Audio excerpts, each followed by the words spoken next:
All right, welcome to Artcasters episode 341. I can't believe we're getting closer and closer to 400, which is kind of insane. Um, this show today is going to be a little bit different than our usual format. I thought that it would be a fun thing to kind of discuss and kind of almost like as an example for people too, because we talk a lot about the process of creating graphic designs, illustrations, and comic books, and kind of give people practical advice on those things. And I thought it might actually be good for all of us to walk through a little bit of our plans and maybe even talk about visualizing those plans as a reality. So, in a weird way, it's like the better parts of the woo woo stuff, like the secret and stuff like that. I think it's actually very helpful for artists to kind of visualize where they want to be in a couple years or in a year, and then be able to back plan it and see beyond just, oh, I want a book out. It's like, where is the book, like where is it sold, that kind of thing. So um so I thought it would be fun to have that dialogue between all of us, but as usual, the one thing that will stick to the format is we'll let everybody know where to find our stuff, and then we'll get into that topic. And then, honestly, while we're doing this, welcome to everybody in the chats. If you guys have plans that you are kind of trying to accomplish, maybe get some of that dialogue about your upcoming plans going in the chats, so that we can use this as like a tool for all of us to help visualize where we want to be, and where our goal is in our career, where some of our goals are. And I'll preface this with the thing that they've been saying, like Jim and Gary have been saying on their top 5 show, which is these don't have to be goals that are set in stone and rigid and inflexible or anything like that. Before we do that, though, let's let everybody know where to find our stuff. So you're on my channel. If you haven't yet, hit subscribe, hit the bell so you get notifications when we're about to go live. And make sure you've picked up Jacob's Apartment and Two Stories, my 2 graphic novels, at fine bookstores everywhere. And also, No Saboteurs, my band has released 2 albums, so find those albums on music streaming services, wherever you can. And I'd recommend Spotify because it's free and you can just check out the 2 No Saboteurs albums and see what you think. All right, Scott, where can everybody find your stuff? Yeah, you can find my stuff on my YouTube channel. I've got a YouTube channel. It's Surfworks Art Labs. There's probably a link in the description of this video. And I've got tons of videos on how to make art, how to make money off of art, and just general the artist lifestyle and everything like that. I also have a series called Making Comics 101, which is a step-by-step process of making a comic. There's like 70 some odd videos in the whole series, and it's pretty much the most comprehensive course for free you're going to find anywhere, but it's on my YouTube channel. Like I said, it's free. Check that out. And you can also find my comics and my artwork and everything and my digital products on my website at circworks.com. Awesome. Sounds good. And then, Cory, where can everybody find your stuff? Well, I was actually going to ask if where did I put? There we go. Okay, if anybody knows where my stuff is, let me know. This is my current setup in the garage here. I have had a lot of interesting things happen. So this is where the rest of my office is. It got moved out because when we got home from our little weekend trip for our anniversary, we had water pouring through our ceiling into the basement and into my studio. So you can see here, we had to take parts of the walls out for water damage, and like the bathroom looks like this right now. So we took the ceiling out, and so anyway, so here I am in my my little makeshift. This is a camping table, and this is a piece of wood in between 2 ladders.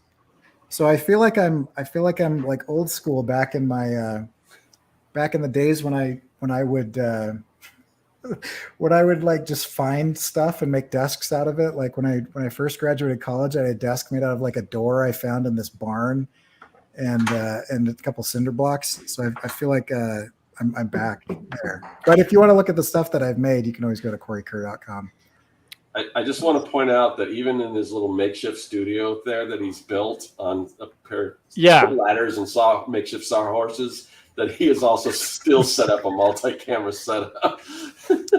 Yeah, I was on the Canadian version of the Artcasters last night testing this out, and it worked okay. So I was on there with Christopher Runciman and Philip, yeah, and Frank was on there. It was fun talking to those guys.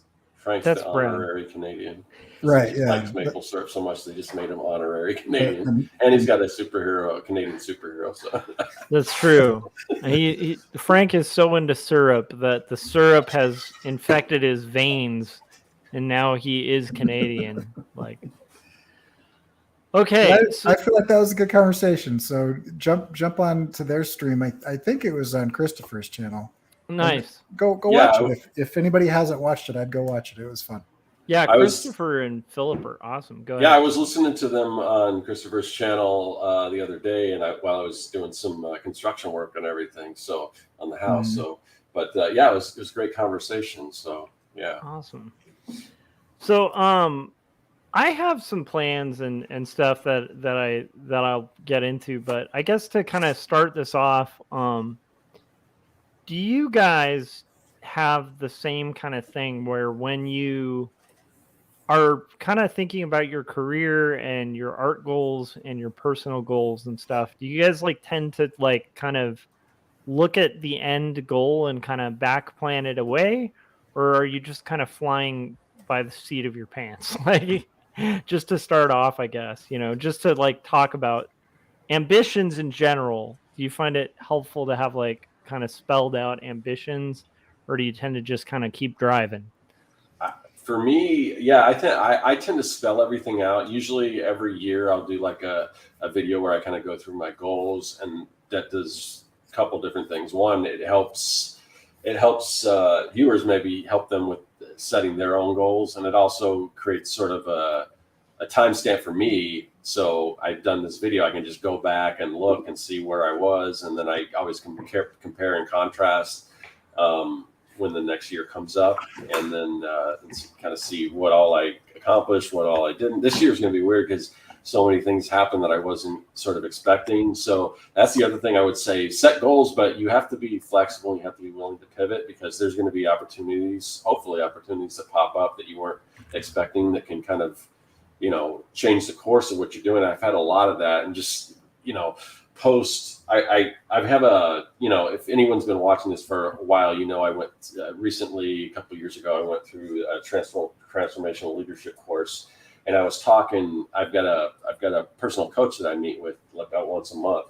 And I was talking about some of the things that were going on with a certain project where we just kind of there was a wrench kind of thrown in the whole thing, and how much better I handled it because of all the stuff, all the training and stuff, where usually I would just like freak out, but I'm like, okay, well, what we get to do to make this happen and everything. And my coach kind of reminded me, I said, I was saying, I feel like with the training and everything that I went through, it just helped me handle this a little better. And basically what he said was that, a couple of years ago before this training, I don't even think you'd be in the same position you were. So you wouldn't be having this problem anyway, because you wouldn't have these opportunities pop up. So it's just, and I kind of thought about that, because this year has probably been my best year as an artist. And I really do contribute a lot of that to, that leadership training and everything I went through. And it's kind of just changed quite a lot for me, and just the way I approach things and everything. So, but part of that is just keeping yourself open to opportunities, set goals and everything like that, but know that things are going to come up, and something may come up and you say, oh, this is amazing. This is super important. I want to do it. I didn't have this factored into my plans, but now I get to shift, and I get to make room for that and see how it all fits together. So the bottom line is set goals, but be open to new things happening and figuring out how to shift and pivot and make it all work out together. So. Yeah, I agree. There's like that be like water kind of Bruce Lee quote, right? Where it's like you know, if you're getting into the war of art, you know, then like understanding that like different things will come up and you have to kind of pivot and deal with those. I agree with that a lot. And Corey, hopefully what they're good about things, because sometimes there yeah, can be bad things that come up too. But it's truth. also a lot of those things, really, like I said, a lot of those things that would have just devastated me before, I'm able to approach it and look at, even with negative things, I've learned to look at opportunities within. So you get to, something pops up that looks like a negative, you get to say to yourself, okay, you know, what's the opportunity? What can I learn from this situation? Yeah. How can I turn this into a positive? So Yeah, I love that. It's like looking for the crisis in opportunity. Like, you know, the opportunity in crisis yeah, is actually a really it's like a hard thing to get used to, but it is rare that when there's bad news, there's not some sort of opportunity mixed in there. yeah. Corey, what about you? Like, do you like, you know, in the sense of like goals or visualization, you know, do you practice that a lot as an artist? Probably not as much, but I don't know that I would be a good example of what people should do. I feel like I am one of those people that's like, as long as I'm moving forward, I'm good. And so I will set more short-term goals, or sometimes I will even just I'll start 3 projects that I might be interested in, just to kind of like test the waters. And usually I'll kind of naturally fall into one of those that kind of takes precedent. But I don't know. I mean, right now, I think this will be an interesting episode for me because I have just kind of wrapped several major projects, and they were so fraught with. I mean, my year has been maybe the opposite of Scott's, with just all of the obstacles that I've run into, and I've still been able to get stuff done, which is good. But like everything has taken twice as long as what I expected it to take. Yeah. But I mean, I have like really short-term goals that I'm meeting. Like I've gotten my shoulder and my collarbone and my back to the point where I can do about 12 pull-ups a day now. And so that was a big goal of mine because I couldn't even support my body weight with a hang for about a year. And then That's art-wise, impressive, Corey, because like most people can't even do one pull up. So yeah, I was considering thinking I the haven't done a injuries, pull up in forever. yeah, I mean, just considering the injuries you're coming from, that's a pretty huge accomplishment. yeah, and it's not 12 in a row. Like I'll do 3 or 4 in a set at a time, kind of throughout the day. But yeah, I'm really happy with that. And so like there's little things like that. And then I finished shades. I finished a couple designs and things like that. But like most of the things I do, I'm actually looking back and I'm thinking I finish a lot of things, but I actually have kind of a string of projects that I've abandoned that I kind of sacrifice on the altar of finishing other projects. And so I don't know if planning has really ever worked out for me in the long term, but in the short term, kind of pivoting as I'm going and making plans and then readjusting my plans based on the successes that I'm having or the challenges that I'm able to overcome. I guess this last year, with the motorcycle accident and being hospitalized 3 times and having pneumonia twice and the lung abscess and my house blowing up and then breaking 8 bones and all of that stuff. And it hasn't stopped yet with water pouring from my ceiling and whatever. I just finishing anything I'm pretty excited with. And I still got some fairly major things done, but I kind of am in a weird headspace right now where it's like, I normally have things that I want to do, and I feel that's very vague right now. And that could be I'm having a really massive allergic reaction and I'm on lots of steroids and my brain is pretty foggy right now. And so I don't know if that's like how I'm feeling today or how that I've been feeling for a little while. But like I did start up my newsletter back and stuff. But I've fallen into old habits of making it too big of a production and it got overwhelming. And so I need to like scale some things back. But so I guess mine is more like a like a short-term situational thing with like, and Jake Parker talks about it. I think this is the best description of how I operate is if I want to get to the top of the mountain, right? Anything that moves me closer to that mountain or climbing up that mountain is going to be good. And at different points in time in your life, different projects or different opportunities may be the right thing to do or the wrong thing to do. Yeah. And so I'm kind of more of like a vector person than like a detailed plan person. So if I'm heading in the right direction at a good maintainable speed that isn't burning me out, but is still keeping the pressure on, then I'm good. And I adjust accordingly. But long-term goals, I've never really done that well. Yeah. Well, I think we'll be talking short and long, so I think that's all good. Christopher was saying I find if I take time to evaluate what my direction is at the conclusion of every project and how that can work to further my larger intentions. That's awesome. And then Gary was saying his ambitions tend to be micro. This is kind of a similar thing to what Cory was saying, micro rather than macro. Usually just finish this project, which is then smaller ambitions like that follow, write it, draw it, get it out, etc. He said, I don't have a grand plan. And then Frank said, my short-term goal is to gain 5 total members of the Maple Gang, brothers in Maple. So there's a noble one. Well, why don't we kind of get into it? I guess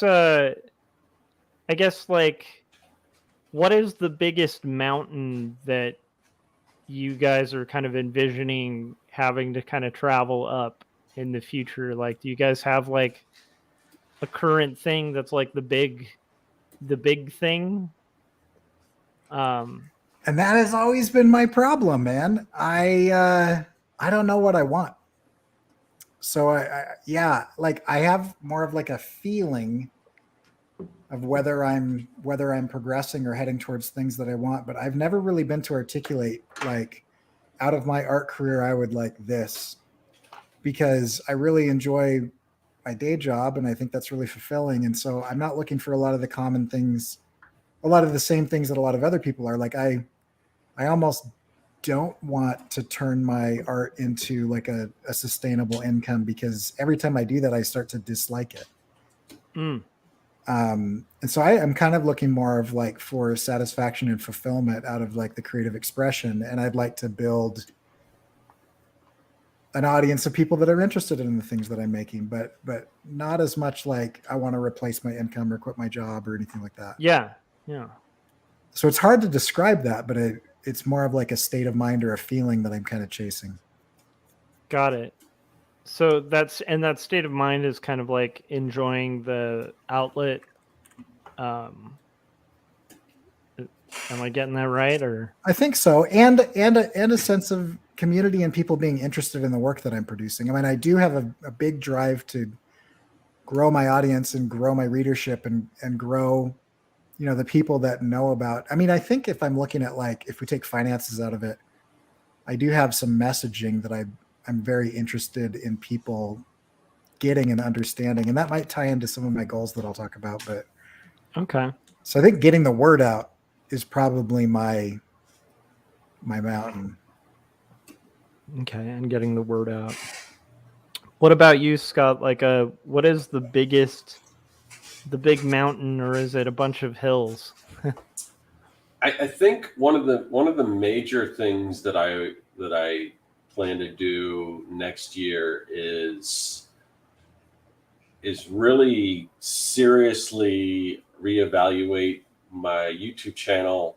I've already got a lot of this planned out. I've mentioned it to kind of you guys what kind of direction I'm going to go in, but I want to just, I've been doing a lot of research on YouTube, and I really want to make this something that's like profitable and something that is going to be just awesome content for for the audience, and not just the audience of artists. I mean, artists are going to be my major who it's geared toward, but it's the content that I'm going to be doing is also going to be interesting to just the average person. you know. So, and I know I'm kind of being a little vague, and as we go on, I'll mention a little more, but it definitely, and some of it has to, and I was planning this already before I started looking into kind of what's going on with AI and stuff like that. And I really think hands-on, showing how to do stuff. And it's nothing that I haven't done on my channel before. It just, lately it's kind of me, you know, just turning on the camera and talking to people and just talking about art, the business of art, you know, all that kind of stuff. And all that stuff will still be on the channel and everything, but it's kind of become rote. And I get to the point where it's almost like I think I've said everything I can say. You know? And when people say, "Oh, can you do a video on this?" Usually my response is, "Yeah, I've already done that video, and I'll link to it or something like that." Yeah. But I just have, you know, I want it to be faster edited pace, because a lot of what I'm learning is that you lose so many people. I mean, just people click on your video, like new people click on your video. Yeah. It's not quickly engaging. I want to tell a story with this, and I want you to want to be anticipating what's going to come next. And so, and part of that is this new studio that I'm building. I'm kind of expanding the underground layer. So it's gonna be all new studio, all this stuff. And I am just, you know, I'm just really psyched about this.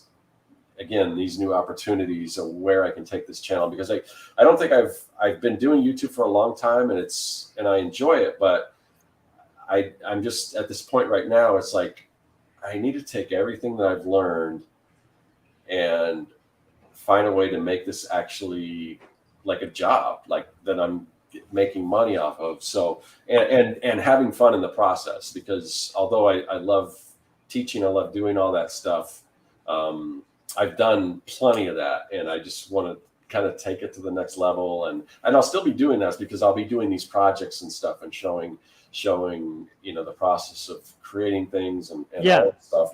And it's something original that I don't think anyone else has done. And that's the key. And that's part of the reason why I haven't pivoted in that direction yet, because I don't want to do the stupid challenges. Oh, I'm going to do something with only blue markers, or I'm going to do, you see all this stuff on some of these other art channels, and that stuff just rubs me the wrong way, because it's just so, I want to do something that's going to create like a large audience, but something that people can relate to on a different level, and something that people haven't seen before.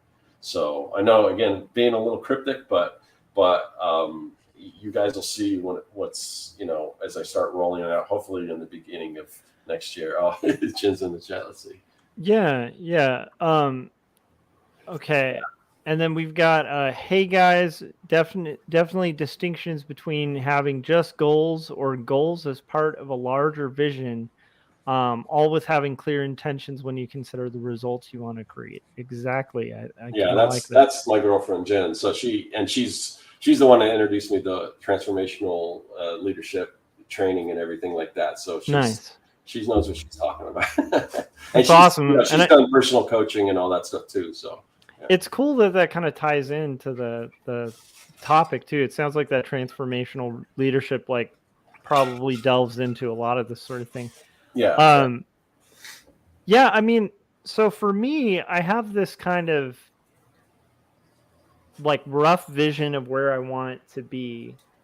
That's just kind of more vague. Like for me, if I see myself in the future, I want to be a person with more books under my belt. Like I want to have like a couple more books out. I would really like that. And I want to hopefully, you know, grow my readership. And that's basically one of my bigger you know, long-term goals, but it starts with that kind of vision of like, what kind of artist do I want to be in like, you know, 2 years or something? And I definitely want to be an artist with more books under my belt, you know?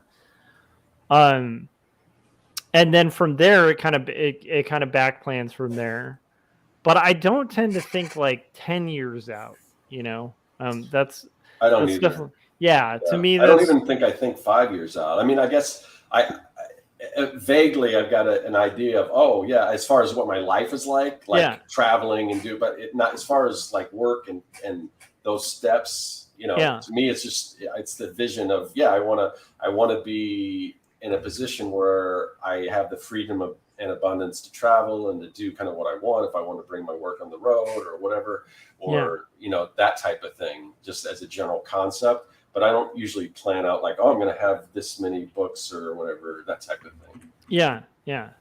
And I don't think 5 years ahead, I don't have like a set amount of books, although a couple of years ahead I do. But yeah, so I guess we can kind of get into it. Let's see here. So we're not into it already. We are into it. We're not into the specifics though. Oh yeah, no. Yeah, so maybe we should hone down to more specifics. Yeah. I'm curious. Yeah, so basically, what is like the first step to kind of get to this broader idea? Like, for instance, like Scott, and I know some of this is like stuff you're going to reveal on YouTube later. So it's going to be a little dancing around some of the topics. I can talk about, basically a lot of it is just research. Like I said, I'm doing a lot of research on what grows channels, and looking at channels that aren't necessarily in my space, but like, for instance, if you've seen, I think it's the guy, I think it's just, I like to make stuff, Bob, I like to make stuff guy, that type of thing.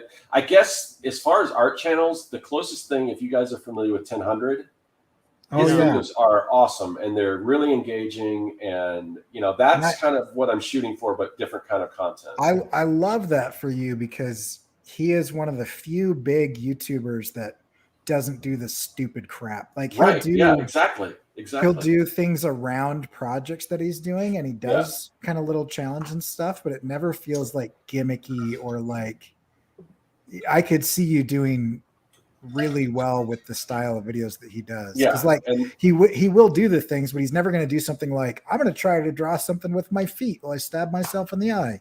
Yeah. You know, it's always like, you know, well, here is an interesting challenge. I couldn't use spray paint because of the thing, and so I had to kind of shift it up a little bit. And he talks about like actual art problem solving and stuff. Yeah, that's a cool example. I like that for you. Yeah, and not to create too much suspense for the viewers, but you guys already know kind of the direction I'm going in, so you can see how that would kind of fit in with kind of what 1000's doing, but with what I'm planning. So yeah, that's cool. I really like that. Yeah, a lot of it's just research, looking at what makes channel, like, you know, one of the big things is, like, if you watch my videos right now, I do a little introduction. I say what's coming up, and then I've got this intro. That intro's going away because so many people just bail after that. I mean, you've got to, in today's age, you just got to be quick. Yeah. Do you want to see how I'm going to solve that? Yeah, go ahead. So, because I found the same thing, I did this whole animated intro and everything, and it kills my engagement. People bounce. And so what I've started to do is I'm going to do this while I'm talking. Where's this button? So while I'm talking, I'm going to have this come up, and I'm not going to stop talking. So this is going to introduce the title of the topic, and I've done it in such a way that I can kind of change it each time with the title of what I'm doing. But it's not a break from the introduction. It's part of me talking about the introduction. It's just a visual that goes over the top of it. Yeah, and another thing and I, you know, at some point I'd like to get to the point, and you know, most people might not like this idea, but get to the point where I can get some sparonships and stuff. But if you watch, like, again, if you watch 1000's videos, he'll do sponsorships. But you know, most sponsorships, I'll just click through past the sponsorship, because it's just that some guy reading copy about something that most people don't care of. First of all, if I do any sponsorship, I want to have it somehow relate to whatever the content is. Second of all, like, if you watch 1000, he'll do like a whole animated story, and it'll work. So he works it in, so you don't even tune out, because it's part of the content. He'll mention it as the content's going. So if you try to tune out of it, you're going to miss part of the whole narrative of the videos that he's doing. So that type of things that, like, exactly what you're talking about, where you can have that you have it going while you're talking. It going, So one of the I can put this out there. So I mean, one of the things that I'm toying around with, instead of having that intro, you know, I've got an idea of maybe just these fast cuts of me, like like, okay, we're going to get to work on this thing. And then you see me just real quick, like fast paced cuts of me putting on the green lab coat and getting ready and putting the pins in the pocket. Nice. And that kind of like just from different Is there like a bat pole involved or no? That's cool. Yeah.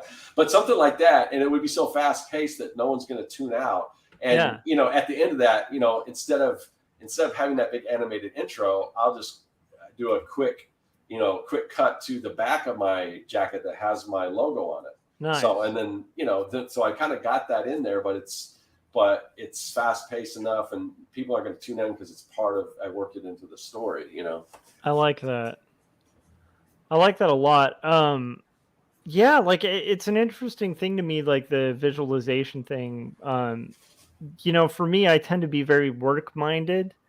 And so maybe this can kind of kick into like a little more detail on my end, but it's like, you know, so for me, I think a lot of people, I think there's a lot of artists that we might even speak to like in our audience and stuff like that, where the struggle is like making the thing and like kind of having a clear vision of where they want their art or their career to be.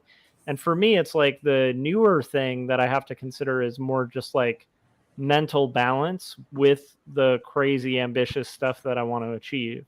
So it's like I have like the crazy ambitious stuff pretty easily set and very attainable, but it's like the personal stuff is stuff I need to work out, like my own schedule and like working out, stuff like that So kind of comes into play for like the more kind of long-term you know, emotional goals, I guess, if that makes sense. Would it be accurate to say, Josh, that making the thing isn't the challenge, but surviving making the thing is the challenge? Yes. Yeah. 100%. Yeah. I would agree, especially with you. I don't think it's ever going to be an issue of you putting in enough effort, but the whole life balance thing around it would be the challenge. Yeah. I like that you're putting it that way. I think that's good for where you're at. 'Cause you're one of those people that's probably more rare in the space where it's like most people are trying to find the time or the motivation to do the thing. And you're like on the opposite end of the scale. Yeah. Yeah. And so, which I can identify with because I think I have a similar drive where I'm maybe sacrificing things I shouldn't sometimes. Yeah. Yeah. Like it's like like a lot of people have the problem of not saying yes to things. And I think quite often I just have the opposite of not saying no to things, which, you know, can be a real problem. But when I think about it, it's like, I love how you kind of helped me with that, Cory, with the example or the way you worded it, because for me, the goal is by 2024, I should have 2 graphic novels out, like full, complete graphic novels. Are you talking end of or beginning of? End of. Yeah. Cool. That is going to come at a cost, and hopefully it doesn't come at a physical cost, because I need to like that. So that's, Cory, I love how you worded that. It's like, I need to survive that experience. Yeah. And that's kind of the goal. But it's interesting that that's more of the challenge of it than the doing it, you know? Yeah. Yeah. You want to survive with the things that are important to you. So not just you, but your family and whatever else that you want to take along with you as part of that. Yeah. And that's an interesting twist on the old goal kind of conversation, you know? Yeah. But I think that ties in a little bit with what Scott was talking about, because he was talking about this bigger vision kind of thing where he wants to be at a point in his career where he can travel and like, you know, basically be able to be mobile and not be kind of pinned down in one spot and doing his own thing. And it's like, that's a much more vague, but also very clear goal that like other things can tie into or detract from, you know? Absolutely. Yeah. I just want to point out, because this rarely happens to me where I draw a good hand, but Philip Chandler says, can I just take a moment to appreciate the structure in the hand that Cory's doing? Thank you for noticing. It actually took me a while to figure it out. Sorry. I'm going to be really random tonight because my brain is all over the place. No, it's great. And it is a nice hand. I think I highlighted that earlier. Gary said Cory and I are similar. To me, the ambition is making things, and I enjoy making things I enjoy and enjoying making those things. Mm-hmm. That's yeah. So let me kind of let me play no, off go of Cory. what Scott was saying. I think one of my more concrete and short-term goals that I can accomplish is I want to find that sweet spot between making a newsletter that I can put out frequently that people find interesting and engaging, but also keeping the production level low enough that it is not so time intensive that it becomes overwhelming or overtakes my projects. And I think I got a couple of videos out and a couple of newsletters out, and I kind of honed a process. And you can't see it in this shot, but I got a teleprompter, which kind of sped up the editing of things. But then the most recent one is I got a really good idea for a video, and it became something that started to grow and grow and grow and grow. And it's been a couple of weeks since I put out a newsletter. And so I'd like to kind of take after Scott, who I probably for over 5 years, Scott, you've been putting out a video every week, something like that. Yeah. I mean, that is, if anybody stops to think about that, that is massively impressive, because you're not doing that. You're doing that in different instances of your life. You're doing that when you had a full-time job and were doing things on the side, when you switched to full-time freelance, when you switched from freelance to producing digital products, all of the different changes that you've had in your income, you've continued to maintain that. And I think that's one of the things that I want to do, because I have very specific messages that I kind of have started to develop as themes. People joke about the stuff that I talk about as if it's always like robot apocalypse things or whatever, but like underlying that is like the individual liberties and freedoms that it takes, and how those like work with in conjunction, and some of the conflicts of having like a societal contract. Because if everybody has all the freedoms that they want, then society collapses. But if nobody has individual freedoms, then society is totalitarian or whatever. And there's this like balance. And so I think the ideas of kind of that underpin all of my messaging, what I would like to do, at least in the short term over the next couple of months, and this is what I'm working on right now, is I put out this, First Amendment design that I did, and I liked it. And I thought, you know what, I could probably do a series of those. And so what I'm going to be working on for the next little while is all of those different designs that I think could go as, I kind of did like the sticker stint where I went through and I did like, here's just a shotgun blast of like 30 to 60 different designs. And they were real fast, and there was thought put into them, but not like, I don't think there was deep thought. And some of them, kind of every blind squirrel finds a nut. Some of them became kind of interesting. But these, I want to do these designs that spend time. I was in a rare bookshop, and those of you that follow me online, you've seen this, but I got to sit down. So I was looking at these books that are hundreds of years old, and the curator said, "Hey, are you an artist?" And I said, "I am." She said, "Well, I noticed that you were looking pretty closely at those illustrations." She said, "Would you like to see some rare things?" And I was looking at a book from like the 1800s, and I was like, "Well, more rare than this?" And she's like, "Yeah." So she takes me into the back room and like unlocks this vault, and I got to sit down for a couple hours and look at a Bible from the 1500s. And I got to look at an Nice. illustrated edition of Shakespeare from like the mid 1700s. And she allowed me to like photograph some of the things. And I'm in talks with them to see if we could produce like a coffee table book where it's archiving a lot of the images and illustrations that they've got. And I started to think about that process. I think I've been going for quantity over quality a lot in some of my stuff, where I'm trying to push a bunch of things out. And I'm like trying to imagine these guys carving these engravings out of metal. Yeah. And the months that it would have taken to get this precision.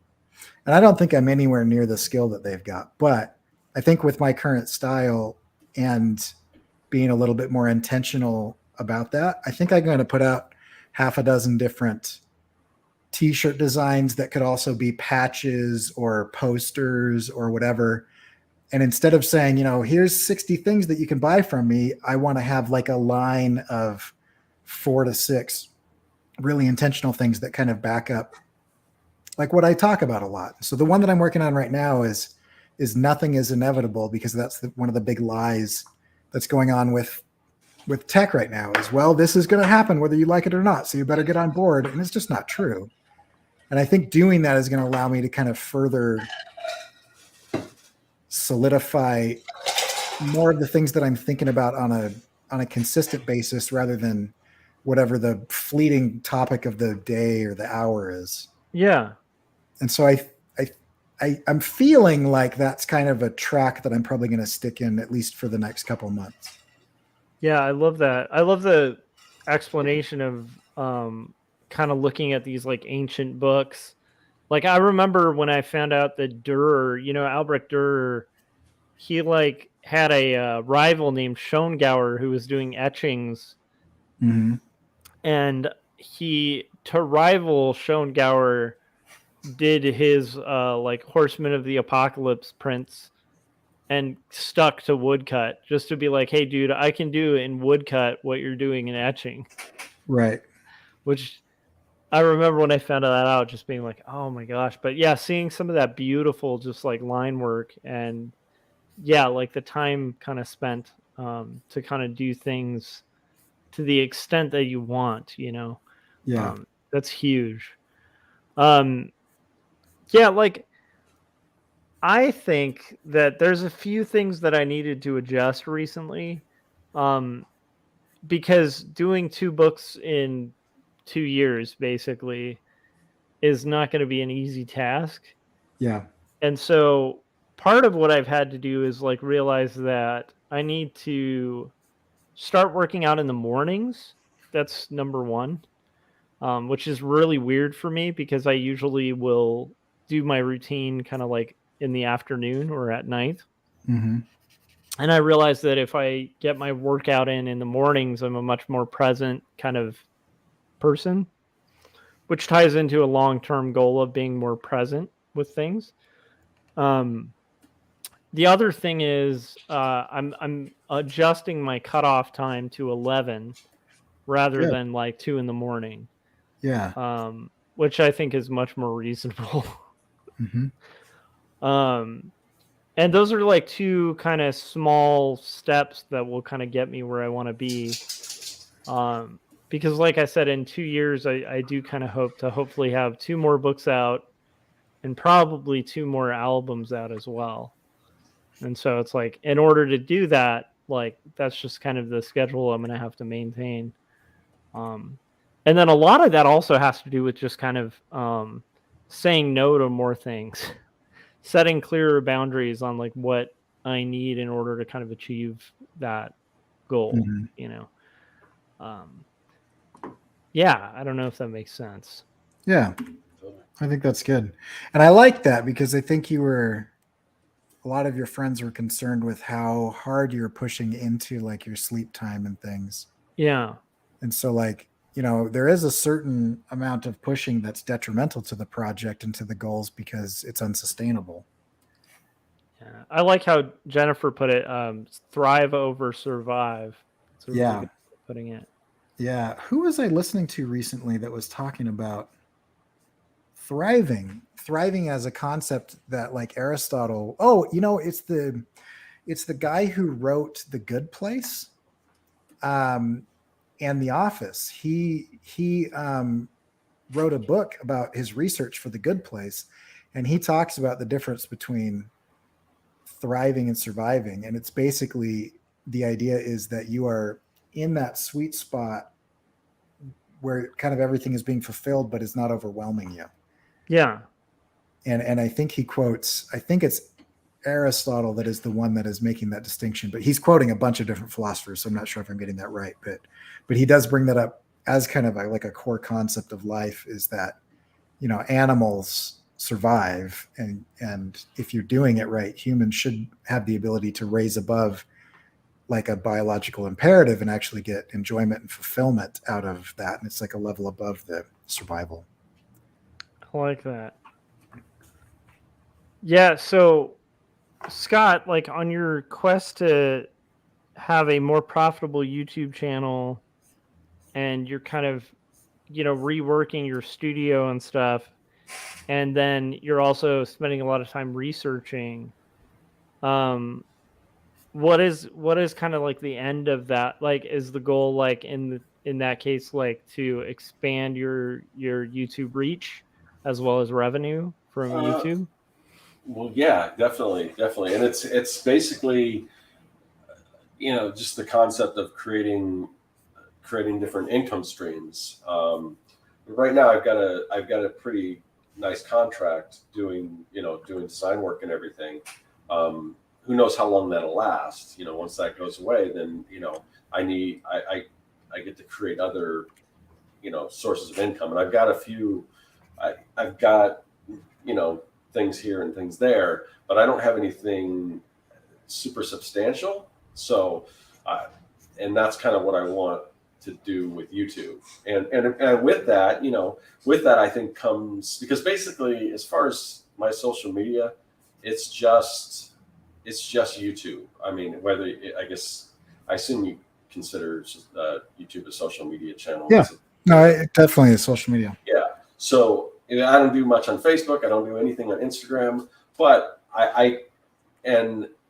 and from that also, like with my Patreon, like I want to integrate that more in the Patreon, and I want to just, because right now it's weird, because if you were on my Patreon and you were all curious about kind of the studio I'm building, I was chronicling that, but it's just like, I think the people on my Patreon, most of them are just kind of content to just support me, but I'll put up those videos on me building the studio and everything, and kind of showing the behind the scenes stuff. And some of them might get 1 view, some get no views. So it's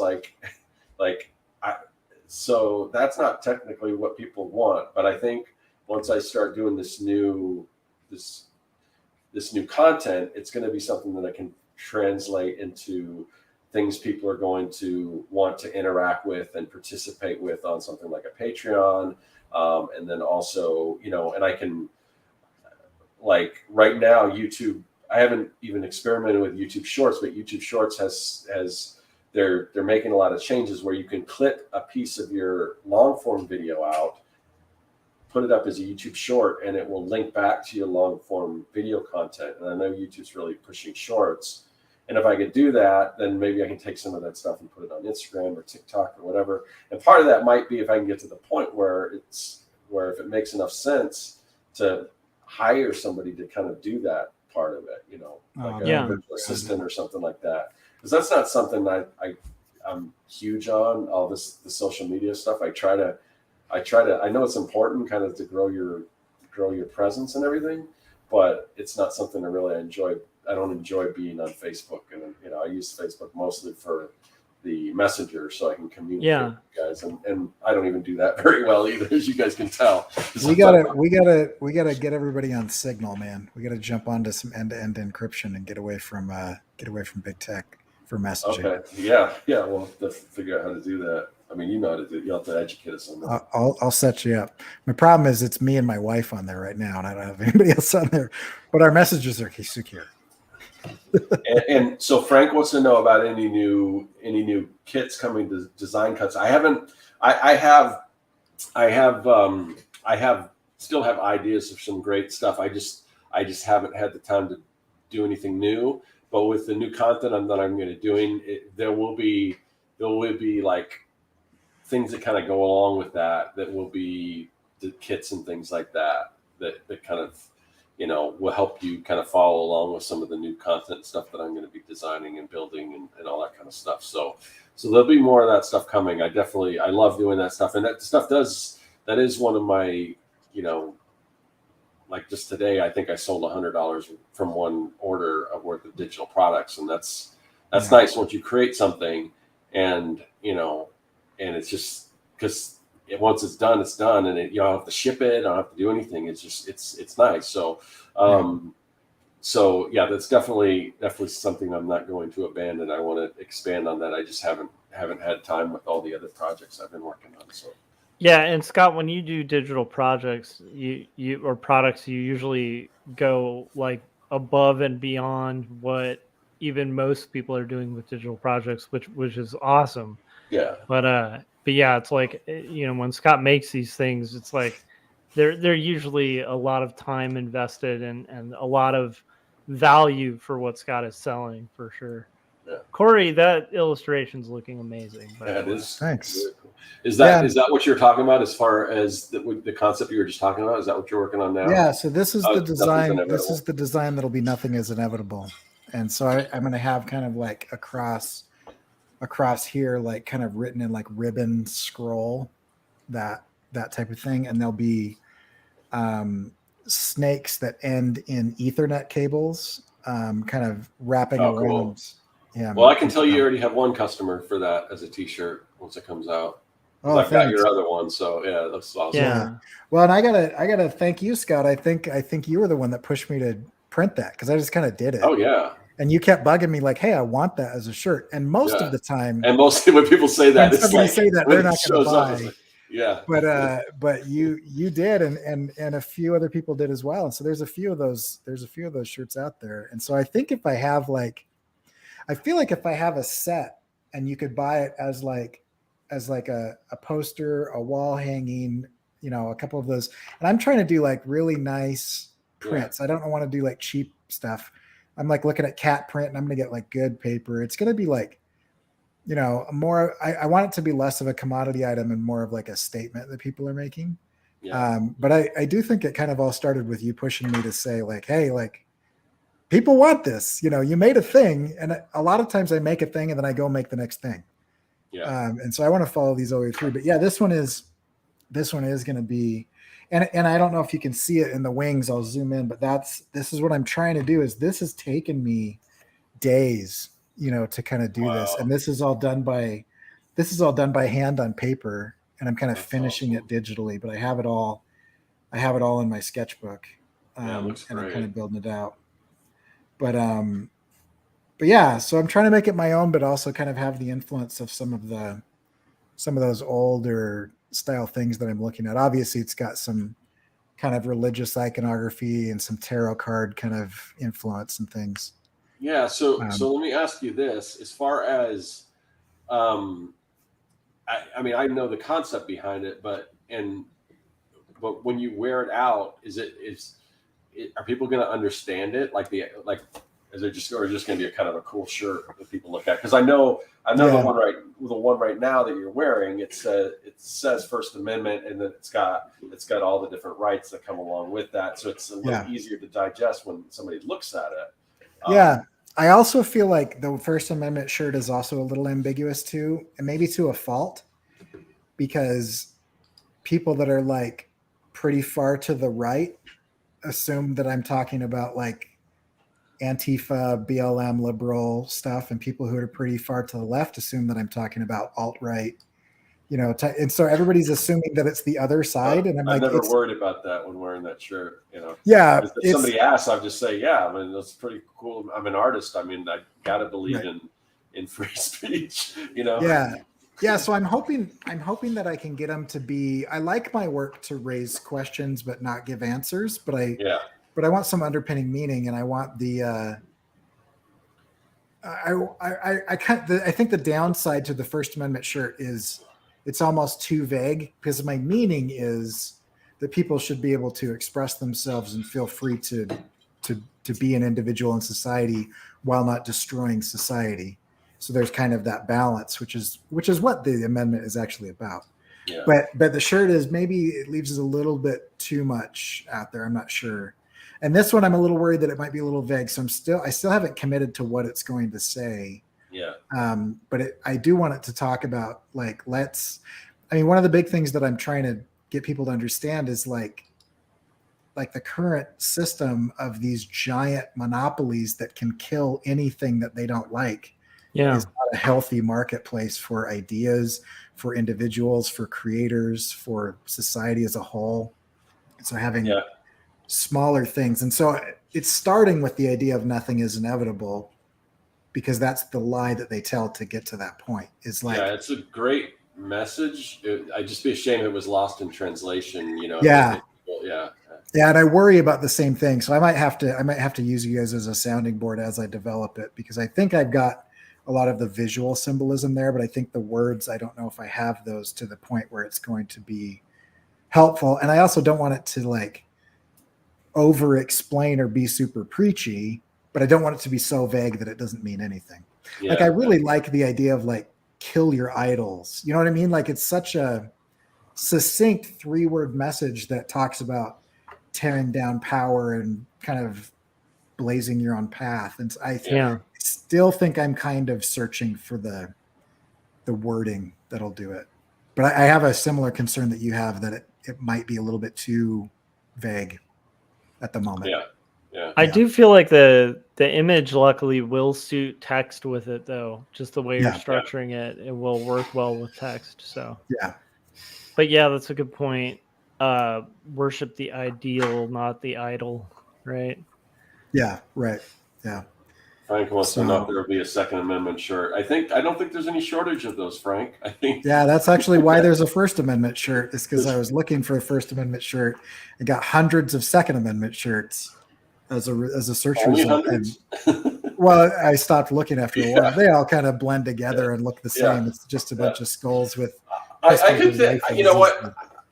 I might like to see a Second Amendment shirt that was a little more original. I think maybe you could pull that off, because it is kind of the same stuff. I mean, there's got to be something that's not too extreme, but a little more rational, I guess. Or but still, if I were to do a Second Amendment shirt, I would probably focus on the part about being a well-regulated militia. Yeah, the part no one quotes. That's what I was going to joke about. You could do it on the second half of the Second Amendment instead of the first half. And the fact that the Second Amendment was written when firing a gun was like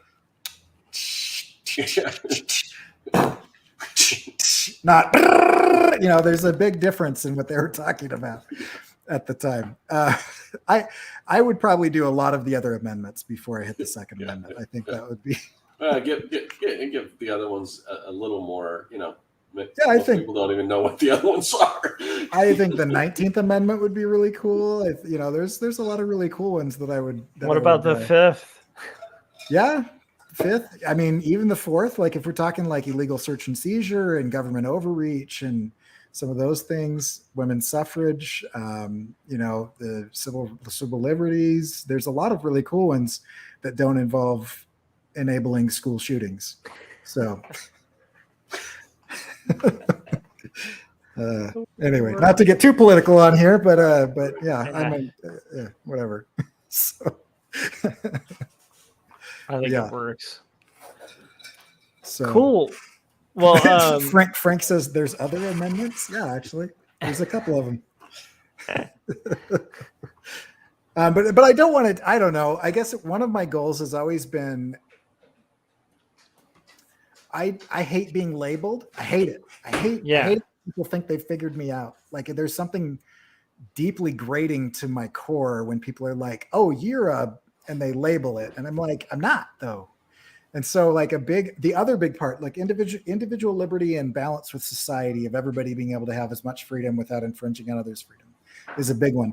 Another one for me is a more nuanced view of life, where instead of everybody's in this camp or that camp or this thing or that thing, and we're against these people or for these people. Yeah. It's more like the three of us don't agree politically on some things, and we agree politically on a lot of other things. We don't agree religiously or spiritually on some things, and we agree religiously and spiritually on other things. And I think like the nuance and the reality of actual thought and relationships between people who respect each other's processes and thinking is something that I'm really about. And so I never want to be pinned down as a Republican or a Democrat or a conservative or a liberal or a libertarian or a centrist or whatever, because on any number of different issues, I have different opinions based on core principles. And those core principles have never fit into a particular party or group. And I think that's true of probably everyone who has thought about things. There are people out there that are just like, whatever my team says, I'm all for that, but if you stop to think about things, like, people don't want to wholly align with any particular ideology. And so, like, the nuanced part of the conversation. And so I do hesitate to get too political or too religious or too this or too that in my artwork, because I mean, even dumb stuff, like, I enjoy drawing insects, but it started to bug me when everybody was like, he's the guy that draws insects all the time. And I'm like, all right, I'm not drawing insects for like 2 years then. Screw you guys. So, I don't know. And I might be reactionary to a fault when it comes to that. But that is something that I think is part of what I want to do, is kind of be a little bit undefinable, so that it causes people to think for themselves and come to their own conclusions. Not that I'm trying to convince them of my conclusions. Yeah. Yeah, I think I see that in your work. One nice thing, though, when people get like a specific idea, it can help at least kind of quantify like what they're getting. So the fact that you do talk about big tech a lot and people know that about you can actually be a benefit too, right? Because if anybody's thinking like, hey, I need to get something that criticizes big tech, and it's like, well, that's Cory, Yeah, that's like, a good point. Yeah, so that can help with branding. But I get what you're saying. It's not fun to be pigeonholed into like one specific genre or topic, Yeah. And I don't know. I mean, I'm probably not probably. I know I'm doing that too much to my detriment. Yeah. But there is something about it where I do want to find a good balance for whatever that is. All right. Well, so what do you guys think for the goals topic? Did we I'm wondering if we hit everything we wanted to, if there's some, I guess maybe as we get a little closer to like closing or whatever, maybe we can just address some tips when it comes to goals. And I'll just say that are totally obviously, prefaced with like, this is just our opinion, it's not like this is, truth that everyone should live by or something. But do you guys have any recommendations or suggestions for setting goals for people out there? For me, I think one of the big things that I would suggest, and this is why I make the video of my goals, is to put your goals out publicly, so you can be held accountable for them. That always is a good motivator, because you don't want to let yourself down, and you don't want to let other people down. And then if you've got a community of people that kind of know what your goals are, they can kind of check in with you and oh, how's that going? How's that coming along and everything? So I say kind of make your goals public, I love it. So there's like a sense of accountability for it. Yeah. Nice. I'm going to just kind of back up what one of the things Scott said at the top, which is just sort of like, you're, while I have like physical goals, it's also good to remember that you also have physical limitations. And so like your life and your own well-being as well as your art are like two very important things to like find balance in. Yeah. And so I think when you're setting your goals, like Scott said at the top about how when he sets goals, he tries to kind of keep it fluid a little bit, because there are certain things where you might have to like pivot. Growing comfortable with that and like really understanding that that's part of the process. And obviously don't just get blown whichever direction by the wind, right? But sometimes there's going to be like a storm that comes up and maybe you have to take a different route, or maybe it's just like a really clear day when you expected a storm. And so now you get to take a shortcut. Whichever way, I think that would be my thing for people when they go out to pick goals. Yeah. But I would say if you don't have goals, that can be kind of like heading on a map with no direction. It's going to be harder to kind of arrive somewhere you're content with if you don't have like a destination in mind. Then you become me. I don't know. Yeah, I'm not sure about that, Cory, because I mean you're very productive. So I'm productive, but I often feel very, very tossed to and fro. Well, I don't see it. I see you accomplishing a like quite a lot of goals, quite a lot of the time, Corey. Yeah, no, I don't doubt that I get stuff done. I just often wonder if I'm doing the right things, or if I'm, there's a lot of doubt in not having clear set goals. Like I envied you, Josh, sometimes, because you set out to do a book and you spend 5 years doing a book and you finish the book and you did exactly what you said you're going to do. And there's some real solid accomplishment with that. And I kind of, I don't know.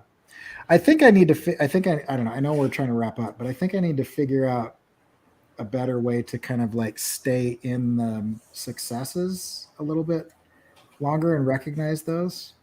Yeah, I think that's a good idea. Like the kind of being more present for the times that you have succeeded and achieved a goal. Yeah, and it's also good to celebrate your wins.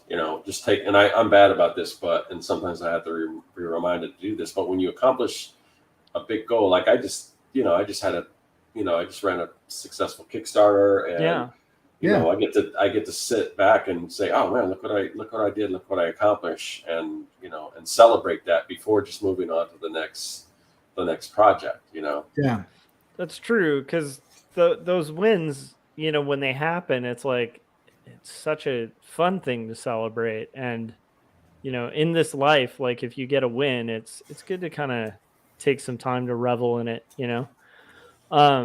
Also, Scott, I didn't hear anything about Young and the Dead in these plans. Well, and the YouTube's not my only plan. Yeah, Young and the Dead definitely. My goal, their goal is to start the next issue, which will be the final issue. So that's going to be exciting.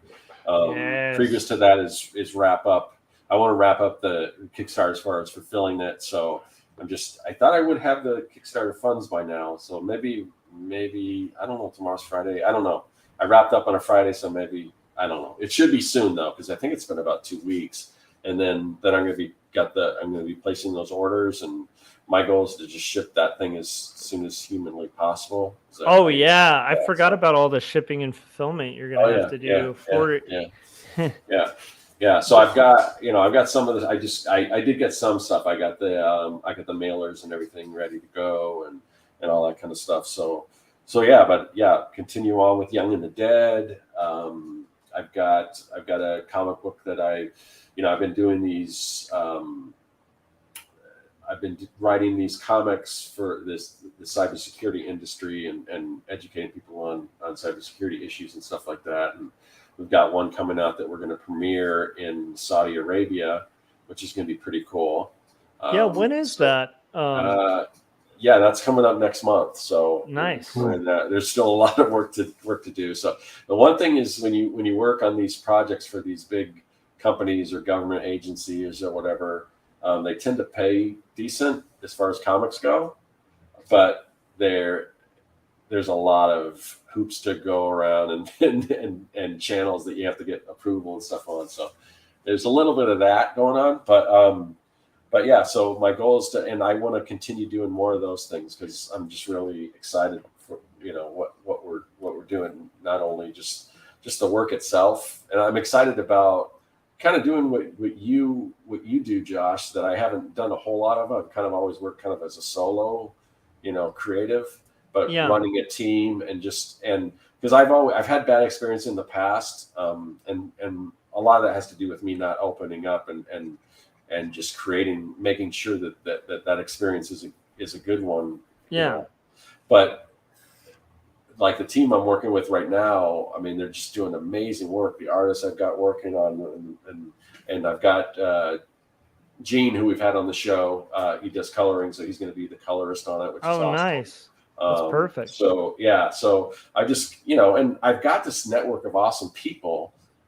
So there's no reason why I can't find the right people to run these projects and put more comics out there. And it doesn't just have to be me. Because at first I almost turned this project away, the first one we were working on, because I was like, I've got this other big contract I'm working on. I don't have time to draw a comic because they're so time consuming.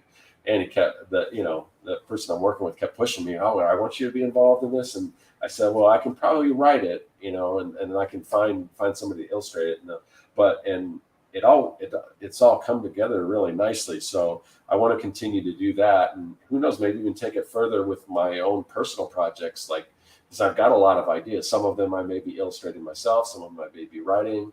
And you see this there's a lot of professional artists that started out, or professional writers that started out as artists, and now, sometimes they'll illustrate a book, but sometimes they'll have somebody else do it.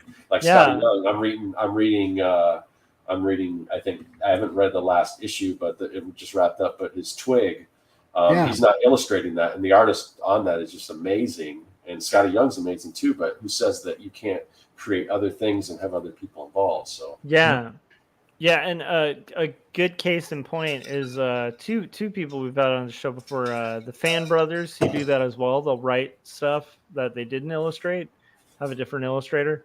And then the other one that comes to mind is Dave Baker, who I think is really a good example of that, where he writes like almost like double his output, where he writes and draws. So he has his stuff that he's writing and drawing, and then his stuff that he's writing and having Nicole work on, which is really cool.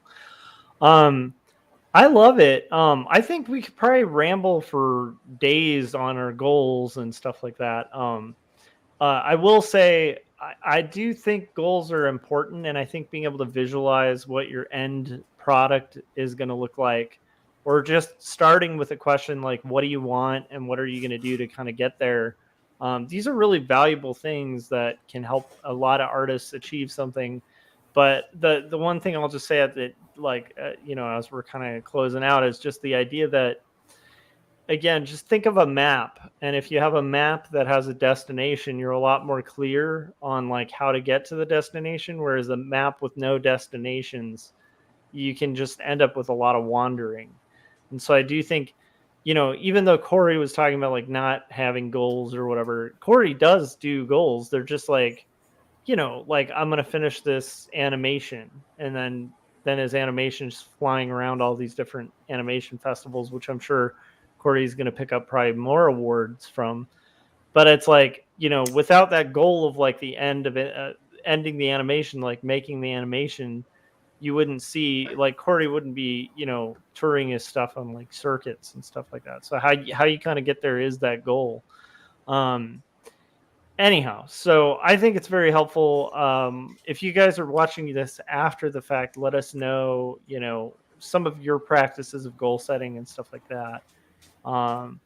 Thanks to everybody in the chats who kind of showed up and participated in this one. It was kind of a fun Artcasters. We did a guestless one, but I think it's important for us to do these every once in a while, just to like touch base with each other and stuff like that. Was there any like important part of this topic that we didn't get into, or do you guys feel pretty good about it?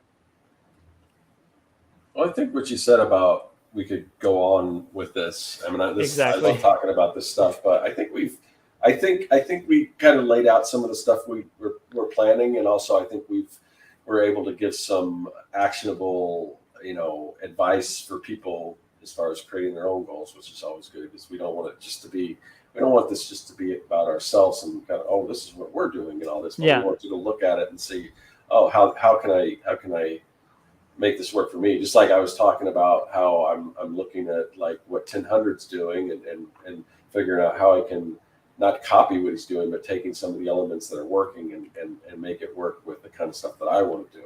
Yeah. So hopefully this is helpful in the same way. I love it. Well, cool. So with that being said, why don't we all kind of close out? So Cory, why don't you let people know where they can find you other than in a drowned out garage, a drowned out house and an empty garage? Yeah, I will just, in defense of my goal setting, say that not all that wander are lost. So, truth. But yeah, I will continue to wander around and post things. And if you really want to keep in touch with what I'm doing, I am trying to circumvent the digital gatekeepers out there. And so if you sign up for my email newsletter, that's probably the best way to keep in touch. And so that's just corykerr.com/email. And then if you go to CoryCar.com, you can see some of the work that I've done, including this time around for the festivals. I've released publicly the short. I'm not waiting for the festivals. And so I've only entered into festivals that don't care if they have a premiere status. And so you can see my most recent animated short, which took me 4 months longer than I intended, but was still like a 6.5 minute animation with dozens of different scenes that I did in about 8 months. So, and that's just Shades. You can see that, and other award-winning animations that are on there as well. And if you want to get involved in a more open source and less sticky situation that isn't trying to manipulate you, then you could follow me on Mastodon, which is an open source version of Twitter. Basically, it's kind of a Twitter Instagram amalgamation, and I have links to that as well. So I love it. If you guys want to see some of my actionable goals actually getting taken care of, then make sure you're subscribed and hitting the bell on this channel since you're on my channel. Also, if you haven't yet, check out No Saboteurs. We have 2 albums out, music albums that can keep you company while you work. One of them is just a straight post-hardcore, pretty just traditional rock album, which is called No Emperors. And then the other is a much more experimental one called Good Bees Don't Die. The cover was illustrated by my son. And then the last but not least, make sure you tell your local librarian or go purchase a copy of Jacob's Apartment. It's my latest graphic novel. It's out from Graphic Mundi, and it's sort of the type of story that if you took Ghost World and Eternal Sunshine for the Spotless Mind and put them in a blender and you like the flavor of that, this is that sort of doomed romance, dreams and reality interweaving kind of story, slice of life story that should be right up your alley and should be on your bookshelf. Jacob's Apartment.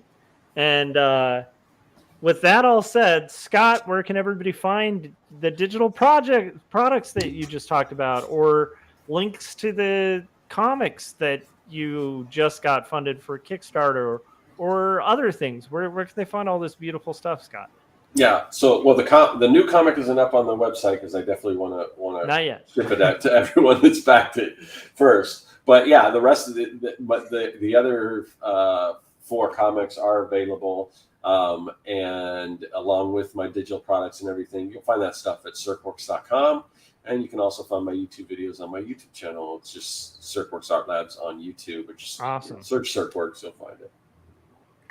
I love it. And how do people keep track of this crazy channel that we have? It keeps bouncing from my channel, the Cory's channel, to your channel. How do we keep track? Well, there's an easy way to do that, and there's a link in the description of this video. If you click on that link, it will take you to our newsletter, and you can sign up for that. We don't spam you or anything like that. Basically, all our newsletter is usually about at least 30 minutes before we go live. We send out the newsletter. It's got the link, and what that does is it lets you know who the guest is going to be. It lets you know what the topic's going to be, when we're going live, whose channel it's going to be on, because this Artcasters rotates between all 3 of our channels, so it can get a little confusing. We don't want you to be confused, and YouTube isn't always the best. They don't always let you know when people are going live and stuff like that. So it's usually helpful if you join that mailing list. You'll know exactly when we're going to go live and whose channel we're going to be on and all that stuff. So click on that. Awesome. I love it. All right, thanks to everybody who showed up in the chats. It was a really lively one this time, and we really appreciate you guys, and I hope you guys are having successful goal setting. And with that, we will say adieu. And by the way, Cory, that is just looking awesome, and when that's a t-shirt, you have to let us know, because I think you have at least 2 customers. So well, thanks. Looks like you're going backwards, like you were further along, and now you're going back to the sketch. Yeah. So I want to get the snake part in. Oh, okay, got it. So yeah, I've still got all this. But I see. Okay, I got it. I'm finally, I think, embracing the idea that I don't sketch finished pieces. I like sketch pieces of things and then cobble them together. And so I used instead to of do that trying with comics, and it took me forever. And finally, I just had to say, and with an illustration, it's not that bad. But with Right. comics, it was like I would do a panel at a time, and I just put it all together. And it's like, I never got anything done until I said, no, I'm just gonna draw the page. So. yeah. So I'm still trying to find my process in this, but All right. Well, I am loving the process that you're finding there, Cory. It looks awesome. All right, guys. We will see you on the channel next week after you have seen these beautiful drawings by Cory.